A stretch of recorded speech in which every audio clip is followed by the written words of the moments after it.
which is vector. ठीक है, देखो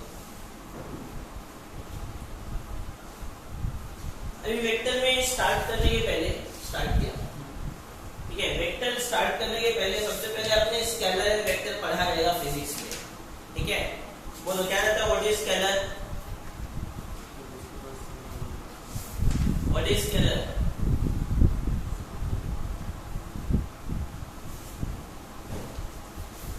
Scalar is what which is having only magnitude but not direction, ठीक है। एंड वेक्टर में क्या होता है, magnitude as well as direction, ठीक है। अभी देखो वेक्टर्स में हम लोग अगर वेक्टर्स के लिए आते हैं तो वेक्टर्स का क्या है, magnitude as well as direction, magnitude and direction, ये दोनों अगर रहेगा तो क्वांटिटी क्या है, वेक्टर। टाइप्स ऑफ वेक्टर में आता हूं मैं। टाइप्स ऑफ वेक्टर में first one zero vector. Zero vector मतलब आपको नाम से समझ में आ रहा है कि it is of magnitude zero, जिसका मैग्नीट्यूड जीरो रहेगा उसको क्या बोलेंगे हम लोग, zero vector. Second one is unit vector. Unit vector means which is having magnitude one, which is having magnitude one. और किसी भी वेक्टर का अगर यूनिट वेक्टर निकालना है तो हम लोग कैसे निकाल सकते हैं उसको, पॉज करते हैं। हेलो विश्वा, चलो यूनिट वेक्टर को हम लोग किसी भी वेक्टर का अगर यूनिट वेक्टर निकालना है तो उसके ऊपर कैप लगाते हैं। क्या लगाते हैं, कैप। तो यूनिट वेक्टर होता क्या है, vector upon its magnitude, vector upon its magnitude will give you unit vector, ठीक है। Vector upon its magnitude will give you unit vector. चलो अब आगे चलते हैं। Most important collinear vector, collinear vector. अभी कोलिनियर वेक्टर क्या होता है, vector line in the same line, जैसे अभी ये लाइन है राइट, अगर इस लाइन के ऊपर ही कोई दूसरा भी लाइन है, इस लाइन के ऊपर, ठीक है, तो दोनों के दोनों एक ही लाइन पे है, या तो इस लाइन के पैरेलल अगर कोई वेक्टर है, सपोज अगर ये ए बी है, ये जो इसके ऊपर है वो सी डी है, और ये मैं ले लेता हूं ई एफ ले लेता हूं, ठीक है। तो ए बी और सी डी एक ही लाइन में है, और ए बी और ई एफ एक दूसरे को क्या है, पैरेलल है। तो कोई भी वेक्टर्स अगर सेम लाइन पे हो या उसके पैरेलल हो तो उन दोनों वेक्टर को हम लोग क्या बोलते हैं, कोलिनियर वेक्टर। समझ में आया? कोलिनियर का मतलब vector lying on the same line और parallel to the line is known as collinear vector, ठीक है। चलो आगे चलते हैं।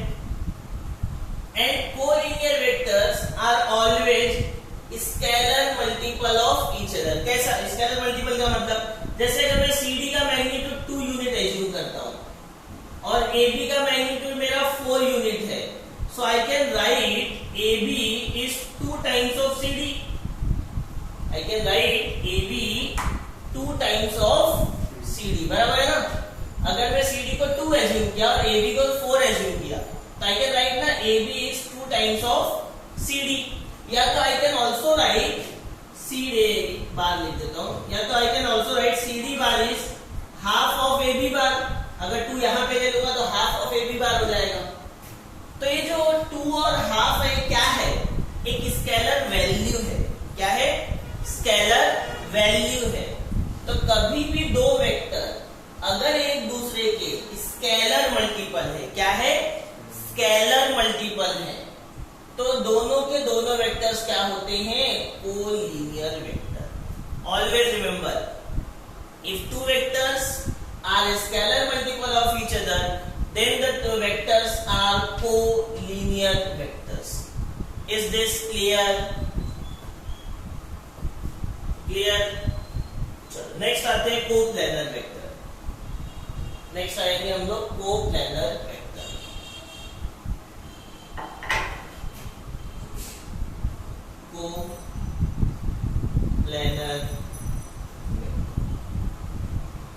कोप्लानर का मतलब क्या हो, देखो अपने पास 3 प्लेन होता है, x, वाई जेड।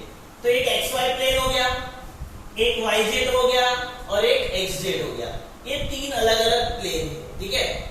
एक्स के साथ हमेशा आई कैप आता है, वाई के साथ हमेशा जे कैप आता है और जेड के साथ हमेशा क्या आता है, के कैप आता है। तो अब आप मुझे बताओ कि आई जे के आर कोप्लेनर और not? They are not coplanar because ये तीनों के तीनों एक ही प्लेन में नहीं है, ठीक है। तीनों के तीनों अलग अलग जा रहे हैं। एक ही प्लेन में मतलब इसके बीच में होना चाहिए, या तो इसके बीच में होना चाहिए, या तो इसके बीच में होना चाहिए, तब उसको बोलेंगे हम लोग कोप्लेनर, ठीक है। तो यहाँ पे आई जे के are always non coplanar vectors, तो keep in mind this thing. Coplanar कब होगा? जैसे अभी मेरा ए बी बार यहाँ पे है, ये मेरा ए बी बार है, अगर सी डी बार ऐसा जा रहा है या ऐसा ई एफ बार जा रहा है, कोई फर्क नहीं पड़ता। कोई भी वेक्टर अगर एक ही प्लेन में है, irrespective of the orientation, irrespective of the orientation, मतलब वो कौन से ओरिएंटेशन में है, ऊपर जा रहा है, नीचे जा रहा है, दाएं जा रहा है, बाएं जा रहा है, उससे कोई लेना देना नहीं है। सिर्फ और सिर्फ एक ही प्लेन में है, तो उसको बोलेंगे हम लोग कोप्लेनर वेक्टर। कोई डाउट यहां तक? एनी डाउट इस वन?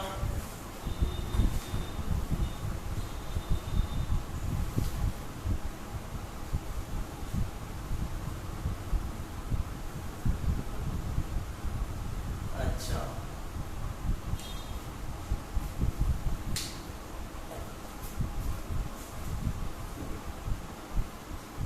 कोप्लेनर वेक्टर, ठीक है। ये अपना फोर्थ हो गया कोप्लेनर। अब आ जाते हैं हम लोग fifth one, linear combination of vector. Fifth क्या है अपना? लीनियर कॉम्बिनेशन ऑफ वेक्टर, ठीक है। Linear combination of vector. Linear combination का मतलब क्या होता है? लीनियर कॉम्बिनेशन ऑफ वेक्टर्स, ठीक है। देखो, आज मैं आपको बुक में से कुछ नहीं करा रहा हूं, उसको कोई जरूरत नहीं है। Today I will do complete theorem of this chapter vector, ठीक है, क्योंकि इसमें टोटल 11 थ्योरम है। कितने? 11। तो आज हम लोग पूरे 11 थ्योरम करेंगे। हाँ, इस चैप्टर का वेटेज आपका 10 to 12 मार्क्स का वेटेज है इसका, 10 to 12 का वेटेज है। देखो, लीनियर कॉम्बिनेशन का मतलब क्या होता है? सपोज एक वेक्टर है मेरा आर बार, और उसको मुझे तीन वेक्टर के टर्म में रिप्रेजेंट करना है। किसके? ये तीन वेक्टर ए बी और सी के टर्म में मुझे रिप्रेजेंट करना है। So I will write r bar as alpha a bar plus beta B bar plus gamma c bar. I will represent r bar equals to alpha a bar plus beta B bar plus gamma c bar, ठीक है। So this representation of vector is known as linear combination of vector, ठीक है। इस representation को बोलते हैं हम लोग linear combination of vector, ठीक है। ये तो अपना हो गया basic. So we will start with our theorem number 1. theorem 1 क्या है? theorem 1 I am writing on the board only, ठीक है। देखो, theorem 1 क्या है? If a bar and b bar are two non-collinear vectors,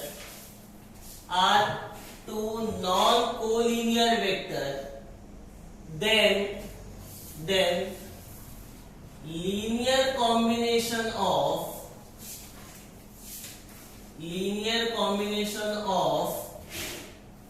a bar and b bar is uniquely expressed as r bar equals to alpha a bar plus beta b bar.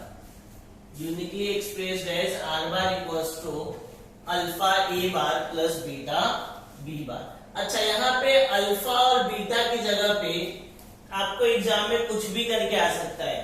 कभी exam में x Y करके आ जाता है, कभी T1 T2 लिख के आ जाता है, तो उससे कंफ्यूज मत होना, ठीक है। वो तो स्केलर वैल्यू जो आपको पूछा है हम लोग वही एज्यूम करेंगे बस।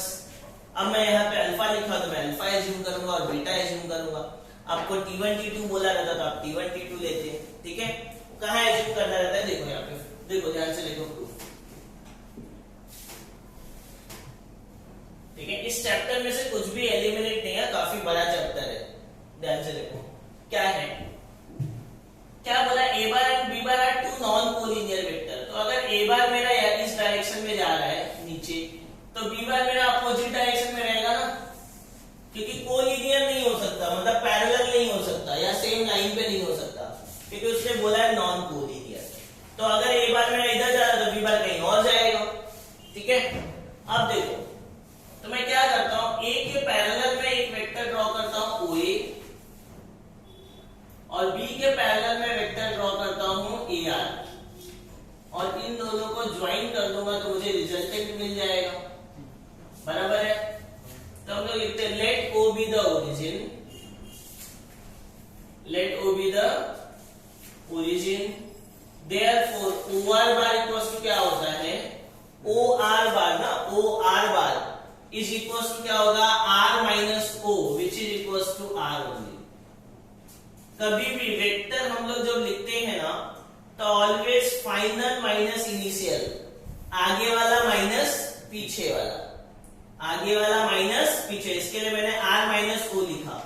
और ये भी चीज याद रखना कि अगर लेटर्स, अगर डबल लेटर साथ में है तो it should be always in capital letter, and अगर सिंगल लेटर लिख रहे हो तो it should always be in small letters.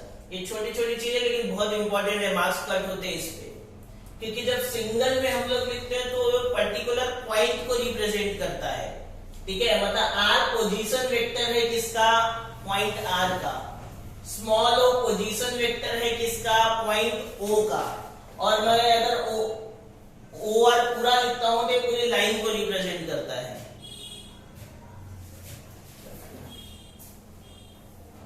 ठीक है। तो ओ आर मेरा पूरी लाइन को रिप्रेजेंट करता है। कोई डाउट है यहां तक? अब अगर मैं देखता हूं तो जो ओ ए है किसके पैरेलल है, ए के पैरेलल है, तो since O A bar is parallel to A bar, therefore O A bar equals to क्या हो गया, अल्फा ए बार। ओ ए किसको पैरेलल है, ए को, तो मैंने ओ ए को इक्वल्स टू क्या लिख दिया, अल्फा ए। अल्फा क्यों लिया, क्योंकि मुझे अल्फा चाहिए उधर, मुझे T1 चाहिए रहता तो मैं लिखता T1 ए बार, ठीक है। इसको दे दिया equation number 2। Since A R bar parallel है किसको, किसको, बी बार को, तो A R bar equals to क्या हो गया मेरा, बीटा बी बार। क्या हो गया, बीटा बी बार, ठीक है। क्योंकि मुझे बी बार के साथ क्या चाहिए था, बीटा, तो मैंने बीटा एज्यूम कर दिया। Now therefore in triangle OAR, in triangle OAR, by triangle law of vector addition, by triangle law of vector addition, triangle law of vector addition क्या होता है हम अपना देखो, ट्राइंगल लॉ क्या होता है, फिजिक्स में शायद आपने पढ़ा भी रहेगा। हाँ, रिजल्टेंट कौन सा है, ओ आर ना।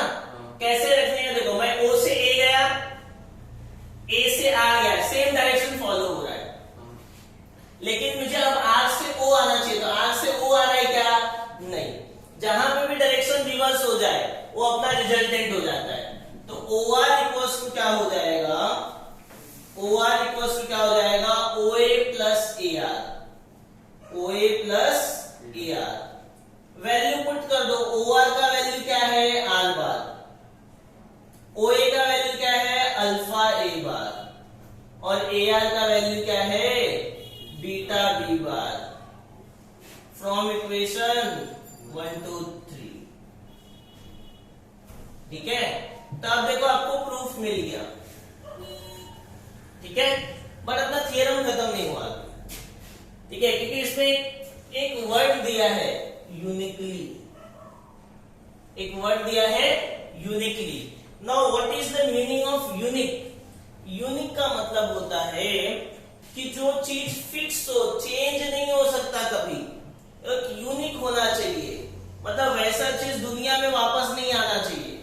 ठीक है, तो अगर मैं यहाँ पे स्केलर मल्टीपल अल्फा और बीटा ले रहा हूं तो हमेशा अल्फा बीटा के जो भी वैल्यू आप चेंज करो वो अल्फा बीटा के इक्वल ही होना चाहिए, अलग नहीं होना चाहिए। ना हाउ टू प्रूव दैट, देखो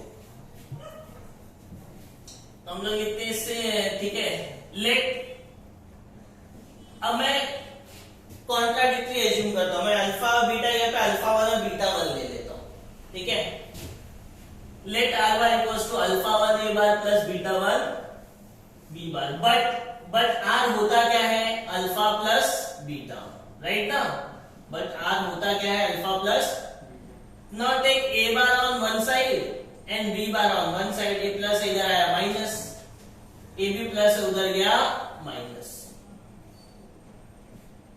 तो यहाँ पे ए बार कॉमन ले लिया, यहाँ पे बी बार कॉमन ले लिया, so it is alpha minus alpha 1, this is beta 1 minus beta, so therefore A into है तो उधर गया क्या हो गया अपना डिवाइड, बराबर है। अब देखो अल्फा बीटा क्या था, स्केलर वैल्यू, अल्फा 1 बीटा 1 भी क्या है, स्केलर। अगर दो वैल्यूज मतलब चार वैल्यूज, अगर स्केलर वैल्यू को आप माइनस करो या डिवाइड करो या मल्टीप्लाई करो, कुछ भी करो, एक स्केलर वैल्यू ही आएगी, बराबर ना। स्केलर वैल्यू के लिए क्या प्लस माइनस करोगे तो कुछ वेक्टर बन जाएगा, कभी नहीं होगा। स्केलर है तो स्केलर ही रहेगा चाहे आप कुछ भी करो, बराबर है। तो ये पूरा का पूरा क्या हुआ, स्केलर मल्टीपल। सो इसका मतलब है therefore A bar is scalar multiple of B bar, scalar multiple of B bar. ठीक है, it means A bar is collinear with B bar. इसका मतलब तो ये हो गया ना कि ए बार बी बार के साथ कोलिनियर होगा। मैंने यहाँ पे क्या बताया था आपको, अगर एक वेक्टर दूसरे वेक्टर का स्केलर मल्टीपल है इसका मतलब वेक्टर क्या हो गया, कोलिनियर। तो यहाँ पे अपने को वही चीज मिल रही है। ठीक है, a bar therefore A bar is collinear with B bar which is contradictory, which is contradictory. Why contradictory? Because question में ही दिया है नॉन कोलिनियर और अपने को आ क्या रहा है, कोलिनियर। इसका मतलब ये चीज नहीं आना चाहिए। तो कब नहीं आएगा, जब ये वैल्यू 0 हो जाएगा। Therefore beta 1 minus beta equals to 0 और alpha minus alpha 1 equals to 0। तो बीटा इक्वल्स टू हो गया बीटा 1 और अल्फा इक्वल्स टू हो गया अल्फा 1। इसका मतलब क्या हुआ, therefore alpha and beta are unique. मतलब आप चाहे अल्फा 1 लो चाहे बीटा 1 लो, अल्फा बीटा के इक्वल ही रहेगा। It means alpha and beta are unique. ठीक है, अंडरस्टूड प्रॉपर्ली। चलो टेक स्क्रीनशॉट ऑफ दिस। क्या दिया थ्योरम नंबर 2, क्या दिया अपने को, if A bar B bar and C bar are 3 non coplanar vector then linear combination of A bar B bar and C bar is uniquely expressed as this. ठीक है, अब यहाँ पे 3 वेक्टर है ना, ए बार बी बार और सी बार, और important है कि दे आर नॉन कोप्लेनर। ठीक है, अच्छा कोई भी चीज कोप्लेनर कब होती है, जब एक ही प्लेन में हो, मतलब 2 डायमेंशनल फिगर। जैसे अब मेरा ये बोल एक ना प्लेन है क्योंकि इसमें 2 ही डायमेंशन है, एक लेंथ है और एक ब्रेड्थ है। हाइट है क्या, नहीं। लेकिन वहीं अगर मैं इस डस्टर की बात करूं तो 3 डायमेंशनल फिगर है, लेंथ भी है, ब्रेड्थ भी है और इसका थोड़ा ये भी है, हाइट भी है। ठीक है, तो अगर मुझे नॉन कोप्लेनर बनाना है मतलब 3 डायमेंशनल फिगर बनाना पड़ेगा। कैसे बनाएंगे देखो, ये हल्के हाथ से ड्रॉ कर देना। ऐसा एक बॉक्स ड्रॉ करो, फिर यहाँ पे बीच में से दूसरा बॉक्स ड्रॉ कर दो। ठीक है,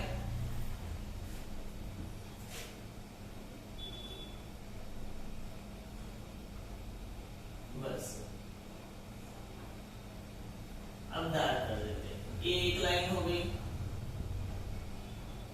ठीक है, ये उसका लेंथ हो गया, ये उसका क्या हो गया, ब्रेड्थ हो गया, मैं इसको थोड़ा डार्क कर दे रहा हूं, और ये उसकी क्या हो गई, हाइट हो गई, ठीक है।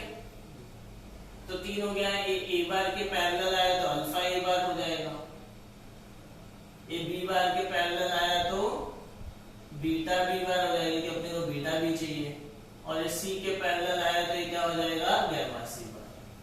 अपने को रिजल्टेंट निकालना मतलब यहां से लेके यहां तक का आंसर चाहिए,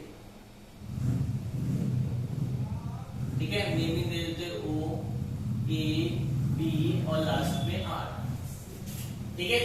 अब बाकी को नाम देगा ना मत तो कोई फर्क नहीं पड़ता। डायग्राम में कोई डाउट है, ठीक है, बन जाएगा। आगे देखते हैं, एकदम सिंपल वे में लिखा रहा हूं, ध्यान से देखो। कुछ ऐसे, let O be the origin, therefore O R bar equals to क्या हो गया, आर माइनस ओ, मतलब आर बार हो गया। नाउ सिंस ओ ए बार, ओ ए किसको पैरेलल है, ए बार को, तो o A bar is parallel to A bar, therefore O A bar equals to क्या हो गया, alpha a bar. A b parallel है किसको, बी बार को, since a B bar is parallel to b bar,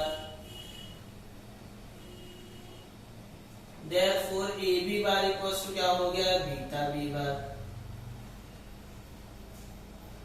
now b are bar parallel है किसको, c bar को, b are bar is parallel to C bar, therefore B are bar equals to क्या हो गया, gamma c bar, ठीक है।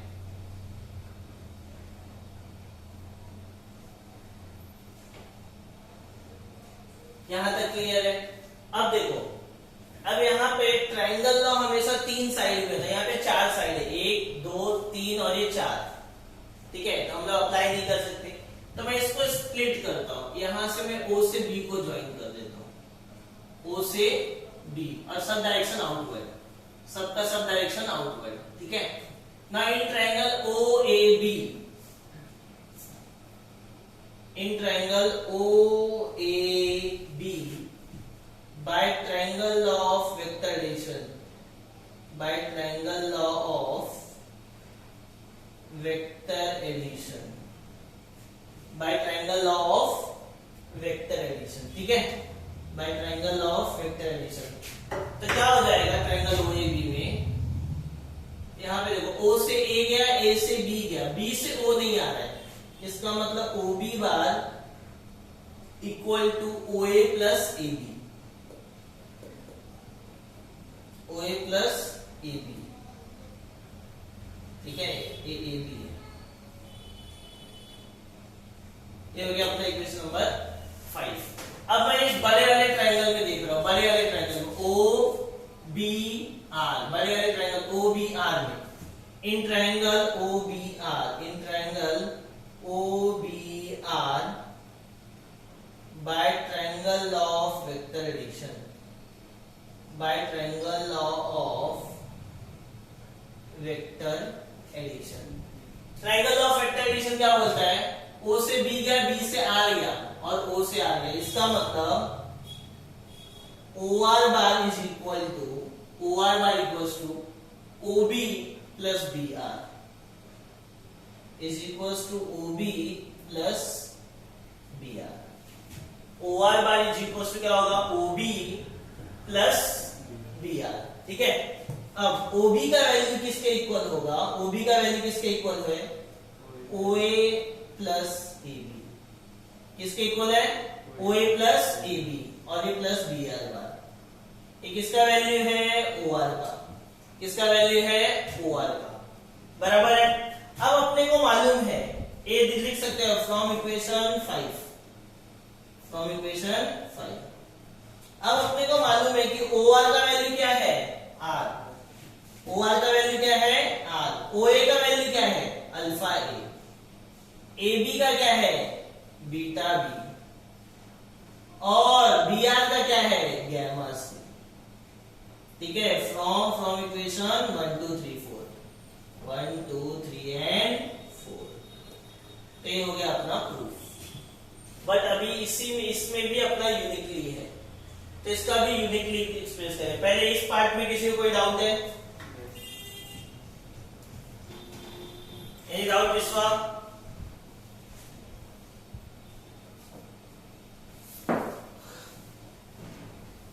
चलो next, R bar equals to, मैं अल्फा के पे ले लेता हूं अल्फा 1, बीटा के पे ले लेता हूं बीटा 1 और गामा के पे ले लेता हूं गामा 1। ठीक है, एज्यूम कर दिया मैंने।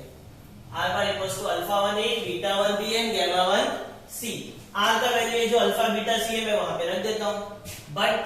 बट आर का वैल्यू क्या होगा? Alpha A plus beta B plus gamma C equals to alpha 1 A plus beta 1 B plus gamma 1 C. तो मैं now take A on one side, B and C on one side. ये plus इधर आया minus, beta 1 B, A plus beta B है उधर गया minus, A plus gamma C उधर गया माइनस।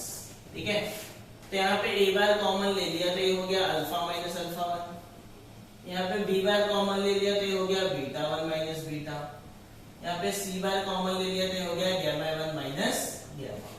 अब ये इनटू में है, इधर जाएगा तो क्या हो जाएगा? डिवाइड हो जाएगा। तो देयरफॉर ए बार क्या हो जाएगा? Beta 1 minus beta upon alpha minus alpha 1, B bar gamma 1 minus gamma, A into है इधर आया तो upon alpha minus alpha 1 C bar. ठीक है, अब यहां से क्या प्रूव? एक स्केलर वैल्यू मैंने अभी भी बताया थोड़े टाइम पहले कि अगर स्केलर वैल्यू है तो प्लस माइनस डिवाइड कुछ भी करो स्केलर ही रहेगा। मतलब a bar is scalar multiple of B bar and C bar. So therefore A bar is scalar multiple of B bar and C bar. Therefore A bar, B bar and C bar are coplanar, which is contradictory, क्योंकि अपने को question में दिया हुआ है non coplanar. कभी भी scalar multiple एक का हुआ तो कोलिनियर, लेकिन स्केलर मल्टीपल दो के साथ आ रहा है तो कोप्लेनर। ठीक है, और ये जो आया कोप्लेनर वो क्या है? कॉन्ट्राडिक्टरी, अपोजिट बता रहा है। इसका मतलब ये वैल्यूज नहीं आना चाहिए, और ये वैल्यूज कब नहीं आएगा? जब ऊपर ये वाला टर्म 0 होगा। मतलब therefore beta 1 minus beta equals to 0, तो बीटा इक्वल्स टू हो गया बीटा 1, और alpha minus alpha 1 equals to 0, मतलब अल्फा इक्वल्स टू अल्फा 1, और gamma 1 minus gamma equals to 0, तो गामा इक्वल्स टू गामा 1। ठीक है, therefore alpha beta and gamma are unique. समझ में आया? कोई डाउट? बोलो, कोई डाउट है? चलो take screenshot of this. Next, theorem number 3। Theorem 3 क्या है आपका?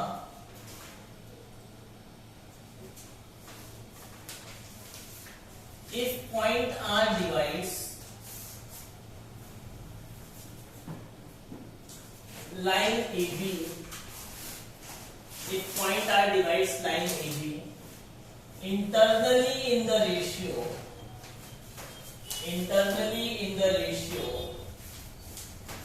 m:n, then R bar is equals to mb bar plus ma bar upon m plus n। ये ऑलरेडी आपने पहले भी पढ़ा हुआ है 10th स्टैंडर्ड में, इंटरनल सेक्शन फॉर्मूला। अब उसी का प्रूफ हम लोग वेक्टर मेथड से देखेंगे। देखो काफी सिंपल प्रूफ है। 10th में काफी कॉम्प्लिकेटेड होता था, 11th में काफी सिंपल है। ये अपना पॉइंट ए बी है, पॉइंट आर कहीं तो है इधर बीच में, जो हम लोग ए से बी जा रहा है, इसके लिए मैंने एरो ए से बी के साइड दिया है। जो आर क्या कर रहा है, इसको डिवाइड कर रहा है इन द रेशियो m:n। तो लिखते कैसे? क्रॉस में आते हैं ना, m into b, n into a upon m plus n। ठीक है, कैसे करेंगे? देखो प्रूफ देखो ध्यान से। सबसे पहले वेक्टर में हम लोग कोई भी क्वेश्चन या कोई भी प्रूफ करते हैं ना, तो पहले उसको स्मॉल लेटर में लिख देने का, ठीक है। कितने पॉइंट है यहाँ पे? 3 पॉइंट है ना, तो let a bar, b bar and r bar be the position vector of points a, b and r respectively, ठीक है। तो जितने भी पॉइंट्स है सबको स्मॉल लेटर में लिख देने का, they are position vector of, फिर पॉइंट्स कैपिटल लेटर में, ठीक है। अब अपने को मालूम है since length of AR upon length of RB equal to मैं m अपॉन n लिख सकता हूं, क्योंकि m अपॉन n में ही डिवाइड कर रहा है ना। नाउ दोनों का डायरेक्शन सेम है ना, सिंस मैं मल्टीप्लाई कर देता हूं पहले, फिर लिखता हूं डायरेक्शन। सो देयरफॉर n इधर आ जाएगा, n into length of AR, n into length of AR equals to m into length of RB. Now since direction of AR and RB are same, दोनों का डायरेक्शन क्या है? Same है। So therefore n into AR bar equal to m into RB bar हो गया। n into AR bar equals to m into RB bar हो गया। अब n इंटू AR को मैं क्या लिख सकता हूं? R माइनस A, बराबर ना, फाइनल माइनस इनिशियल। और डायरेक्शन सेम है, इसके लिए दोनों को पॉजिटिव रखा। अगर अपोजिट होता तो एक पॉजिटिव और एक नेगेटिव कर देते, ठीक है। RB को क्या लिखूंगा? B माइनस R, मल्टीप्लाई कर दो तो क्या आएगा? n into R minus n into A equal to m into B minus m into R, ठीक है। ये माइनस m आ रहा है, इधर आया तो क्या हो जाएगा? प्लस। ये माइनस n है, उधर गया तो क्या हो गया? प्लस। इन दोनों में R कॉमन है तो n प्लस m आएगा, और ये as it is mb plus na। यहाँ इंटू इधर जाएगा तो क्या हो जाएगा? डिवाइड। तो r का वैल्यू क्या आ गया? mb plus na upon m plus n, ठीक है। कोई डाउट है किसी को भी है थ्योरम नंबर 3 में?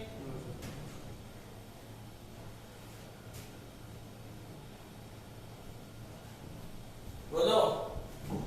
हाँ, थ्योरम नंबर 4, इसका अपोजिट एक्सटर्नल सेक्शन फॉर्मूला।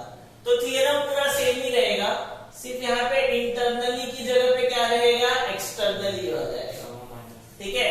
और प्रूफ में क्या आ जाएगा? R bar equals to, proof में क्या आ जाएगा? R बार इक्वल्स टू, ये दोनों जगह पे क्या आएगा? Minus mb bar minus na bar upon m minus n। Statement पूरा एज इट इज, सिर्फ इंटरनली की जगह पे एक्सटर्नली लिख दे देगा, ठीक है, ऐसा कर देगा। और प्रूफ में दोनों क्या आ जाएंगे? माइनस। इसका भी प्रूफ डिक्टो सेम बेस है, डिक्टो सेम बेस है। देखो कोई चेंजेस नहीं, जैसा ये किया वैसा ही डिक्टो सेम है, इसको भी करेंगे। एक है अपना AB, ठीक है, लेकिन पॉइंट आर एक्सटर्नली डिवाइड कर रहा है, बाहर से डिवाइड कर रहा है। इसका मतलब A से लेके R की जो वैल्यू है वो मेरी है m, और R से लेके B की जो वैल्यू है वो मेरी क्या है? n ना। मैं पहले A से R जाऊंगा, फिर R से B जाऊंगा। तो लिखो ये A लाइन जो है अपना लेट वाली लाइन, तो एज इट इज यहाँ पे भी आ जाएगी, बराबर है। फिर AR अपॉन RB, ये वाली भी एज इट इज आ जाएगी, क्योंकि यहाँ पे भी AR अपॉन RB वही है, m अपॉन n ही है, ठीक है। AB एज इट इज, अब यहां से खाली चेंज होगा, ये वाला जो है AB एज इट इज, तो ये तीनों तो एज इट इज लिख दोगे। अब यहां से चेंज होगा, ठीक है। क्या डायरेक्शंस क्या है? सिंस डायरेक्शंस अपोजिट है ना, direction of AR and RB are opposite, और अगर डायरेक्शन अपोजिट है इसका मतलब ये प्लस होगा तो ये क्या होगा? Minus n into AR minus M into R B. समझ में आया? खाली यहाँ पे प्लस के पे माइनस वर्ड ले लिया बस, बाकी कुछ नहीं। अब सिंप्लीफाई करो, आपका प्रूफ अपने आप आएगा। एन इंटू ए आर मतलब R minus A, R B मतलब बी माइनस आर, मल्टीप्लाई करो तो N into R minus N into A minus M into B, और माइनस माइनस क्या हो गया plus M R, minus M B इधर आया तो क्या हो गया plus M B, plus N R उधर गया तो क्या हो गया माइनस एन आर हो गया। इन दोनों में आर कॉमन है तो कॉमन ले लेते हैं, तो यहाँ पे क्या आ गया एम माइनस एन। ठीक है, अब ये इंटू इधर आया तो डिवाइड, तो M B minus N A upon M minus N equals to क्या हो गया आर। ठीक, चलो कोई डाउट यहाँ तक? किसी को भी कोई टाइप का डाउट है?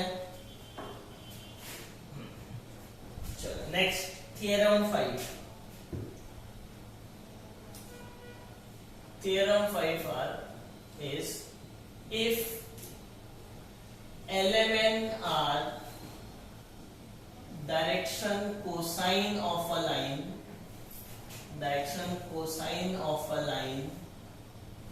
then prove that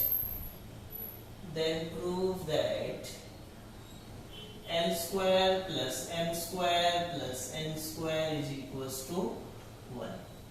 Then prove that L square plus M square plus N square is equals to 1. ठीक है, देखो इसके प्रूफ के लिए हम लोग पहले थोड़ा इसका बेसिक्स देखते हैं। ये डायरेक्शन कोसाइन होता क्या है? तीन टाइप की चीजें होती है। एक होता है डायरेक्शन रेशियो। क्या होता है? Direction ratio. ठीक है, एक होता है डायरेक्शन एंगल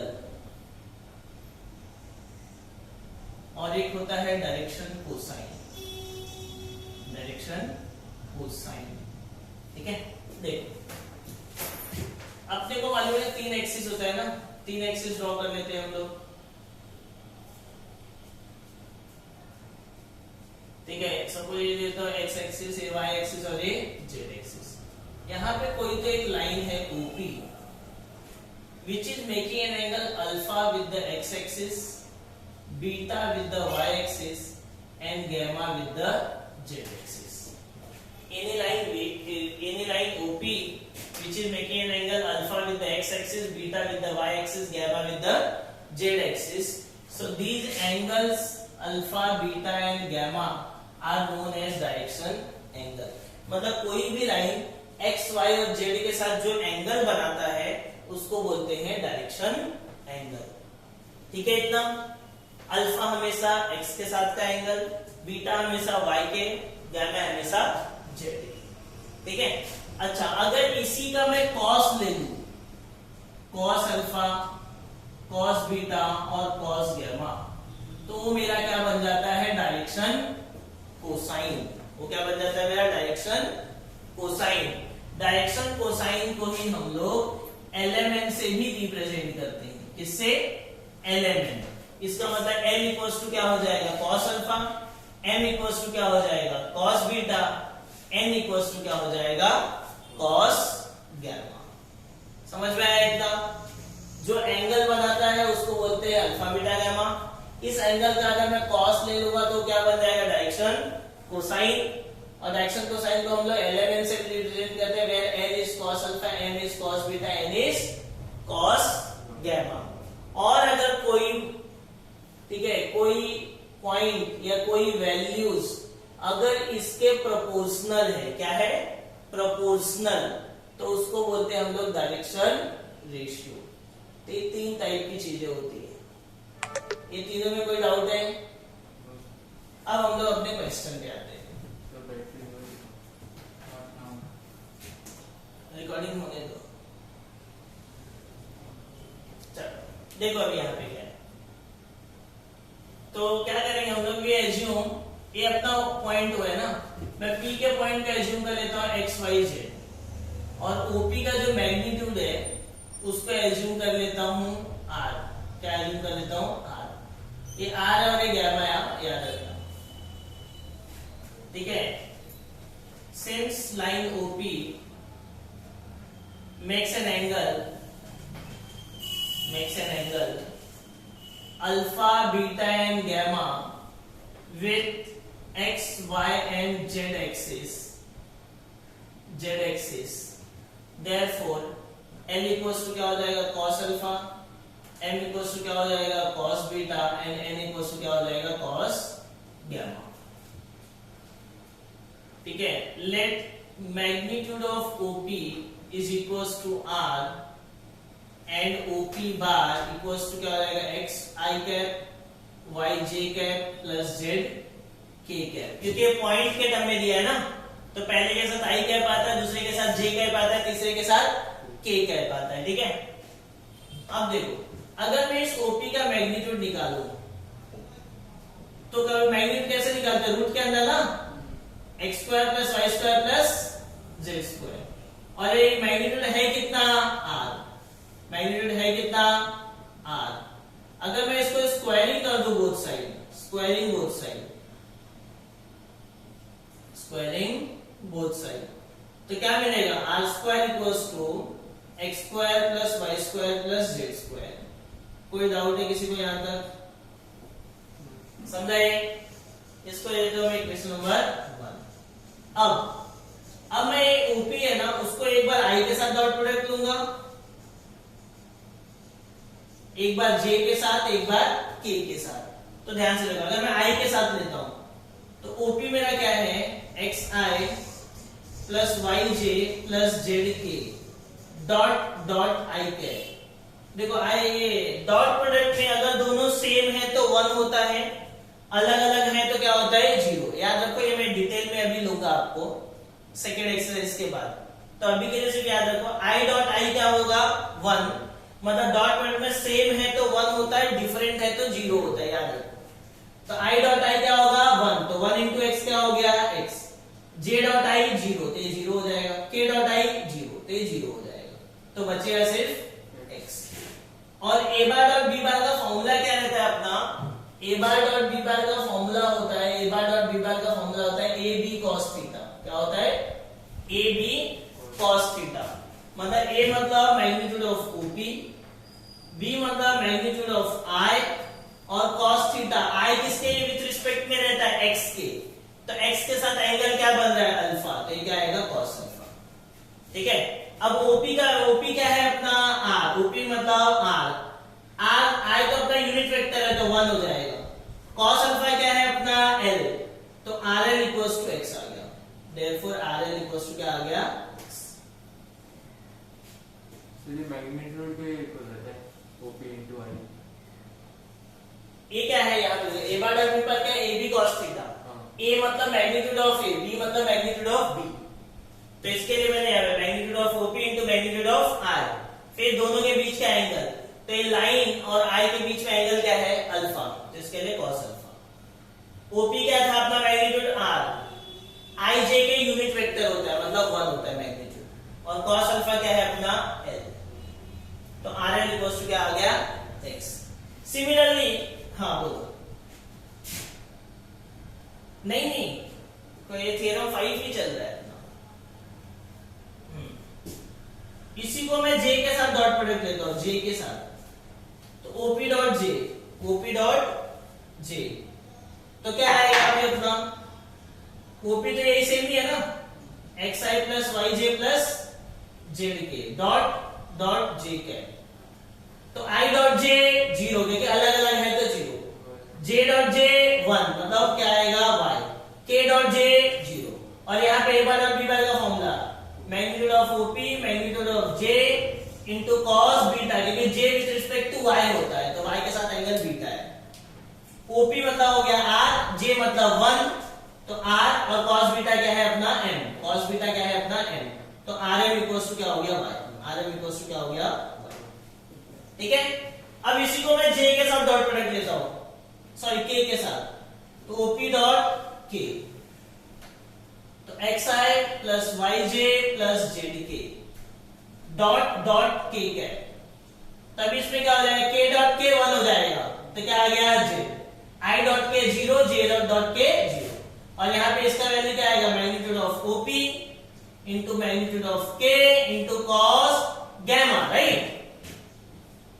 ओपी क्या है अपना आर, के क्या है अपना 1, तो आर इंटू 1 आर, और कॉस गैमा क्या है अपना एन, तो आर एन इक्वल्स टू क्या आ गया Z, R N equals to क्या आ गया जेड। इसको दे देता हूं मैं इक्वेशन नंबर 2, इसको दे देता हूं 3, इसको दे देता हूं 4, ठीक है। अब देखो मेरे पास x, y और z की वैल्यू है, उठा के यहां पे रख दो इक्वेशन नंबर 1 में। So therefore,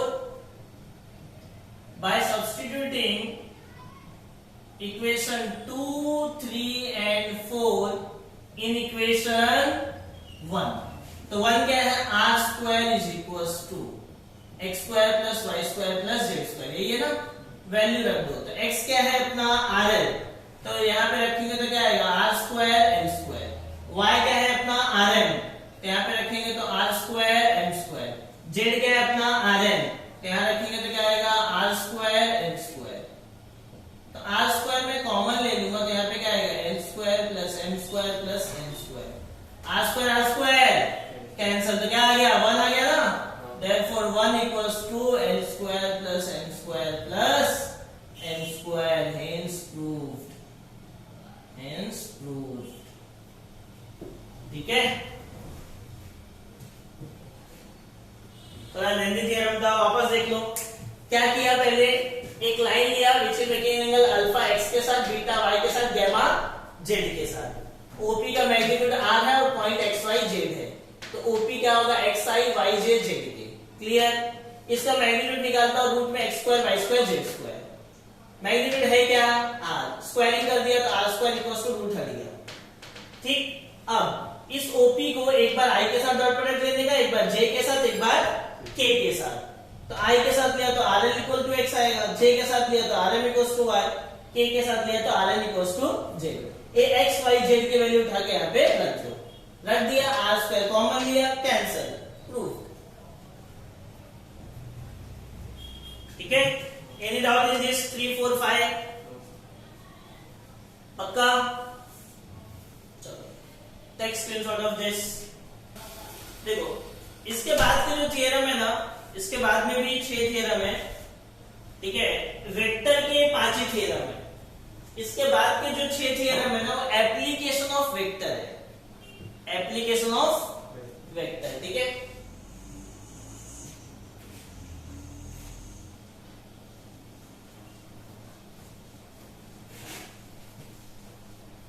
स्टॉप कर दो। हाँ, तो हम लोग आगे से कंटिन्यू करते हैं। थ्योरम नंबर 6 क्या है, medians of triangle are concurrent, medians of triangle are concurrent, ठीक है। कॉन्करेंट का मतलब होता है passing through the same point, और मीडियंस क्या होता है, तो ये इस ट्रायंगल के एक एंगल से डिवाइड, मीडियंस क्या होता है, median is a line which divide opposite side into two equal parts, ठीक है। मतलब ये सपोज ये ट्रायंगल ABC, ये मीडियन आया अपना AD, ये आएगा अपना BE और ये आएगा अपना CF। अपने को यही प्रूफ करेंगे तीनों कॉन्करेंट है, मतलब passing through the same point है, ठीक है। देखो तो जो मीडियन होता है ना वो एक दूसरे को, ये जो है D तो इसको इक्वल पार्ट में डिवाइड कर रहा है, राइट, E इसको डिवाइड कर रहा है और F इसको डिवाइड कर रहा है, और इनका जो रेशियो होता है 2:1 का होता है। क्या होता है 2:1। ये जो पॉइंट होता है इस पॉइंट को बोलते हैं हम लोग सेंट्रॉइड। मीडियंस जिस पॉइंट पे मिलता है that point is known as centroid, ठीक है, उसको मैं G से डिनोट कर रहा हूं। और इसका रेशियो क्या होता है 2:1, 2:1, 2:1, बड़ा वाला 2, छोटा वाला 1, ठीक है। देखो काफी सिंपल है, मैंने आपको अभी भी बताया था, पहले जितने भी पॉइंट्स है सब पोजीशन वेक्टर में लिख देते हैं ना। तो let A bar, B bar, C bar, D bar, E bar, F bar and G bar be the position vector centre vector भी लिखना पड़ेगा। of points A, B, C, D, E, F and G respectively. ठीक है, and G respectively. अब देखो, so therefore ये जो G है, पहले D के लिए लिखते हैं। अगर ये है AD, अपना मीडियन है ना, since AD, BE and CF are the medians of triangle, are the medians of triangle. Therefore D bar, अगर मीडियन है मतलब D मिड पॉइंट हो गया, E मिड पॉइंट हो गया, F मिड पॉइंट हो गया, तो D बार क्या हो जाएगा? मिड पॉइंट फॉर्मूला क्या होता है? दोनों को ऐड करने का डिवाइड बाय 2, तो D बार क्या हो जाएगा? B plus C by 2। E bar क्या हो जाएगा? A प्लस C बाय 2, और F क्या हो जाएगा? A plus B by 2। ठीक है ना, अपने को क्या चाहिए? G चाहिए। Since point G divides AD, BE and CF in the ratio 2:1. Therefore G bar equals to क्या है? 2 into D bar plus 1 into A bar upon 2 plus 1। अगर मैं इसके यहां पे अप्लाई करूं G bar BE पे, तो क्या आएगा? 2 into E bar plus 1 into B bar upon 2 plus 1, और यही अगर मैं CF पे अप्लाई करूं तो 2 into F bar plus 1 into C bar upon 2 plus 1। ठीक है, अपने पास 2D का वैल्यू है, 2 यहां मल्टीप्लाई होगा तो 2D हो जाएगा ना, तो 2D का वैल्यू क्या है? B प्लस C, आगे का plus A divide by 3। 2E का वैल्यू है, 2E का वैल्यू क्या है? A plus C plus B upon 3। 2F का वैल्यू क्या है? A plus B plus C divide by 3। अब आप अगर इक्वेशन नंबर 4 में देखो तो सबके लिए G सेम ही है, A plus B plus C by 3, A plus B plus C by 3, A plus B plus C by 3। तो आप इस इक्वेशन को देख के पता कर सकते हो क्या कि आपने AD यूज किया या B यूज किया या CF यूज किया? पता कर सकते हो क्या? नहीं, बराबर है। इसका मतलब जो G है that is independent of AD, BE and CF। ठीक है, सो लिखो, since expression of G is same for all medians। ठीक है, it is independent of medians। therefore medians of triangle are concurrent। ठीक है, क्योंकि अगर तीनों का एक्सप्रेशन सेम है मतलब वो एक ही पॉइंट है जो सेम एक्सप्रेशन दे रहा है, that's why they are concurrent. ठीक है, क्लियर?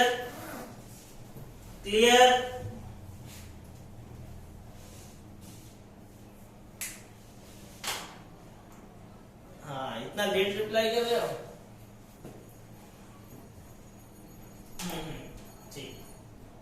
ठीक है, तो यहां तक करके हम लोग स्टॉप करते हैं, बाउंसर हो जाएगा ज्यादा थ्योरम आप लोग को। ठीक है, तो ये 6 थ्योरम तक लिख लो, स्टॉप।